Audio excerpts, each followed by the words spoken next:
আসসালামু আলাইকুম। আজকে আমার আওয়াজ কোনো মন গড়া কিংবা কাল্পনিক কোনো গল্পকে ভিত্তি করে নয়।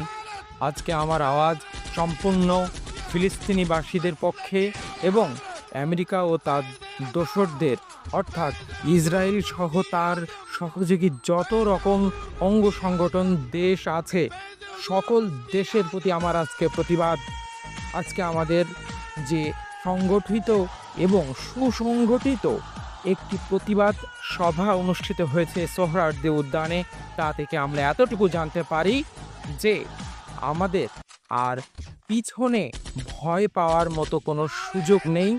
আমরা সরাসরিভাবে ইসরায়েল এবং তার দোসর অর্থাৎ আমেরিকার সম্পূর্ণ বিপরীতে অবস্থান করছি। ফিলিস্তিন সম্পূর্ণরূপে মুক্ত হবে, গাজা সম্পূর্ণরূপে মুক্ত হবে, মসজিদুল আকসা সম্পূর্ণরূপে মুক্ত হবে ইনশাআল্লাহ।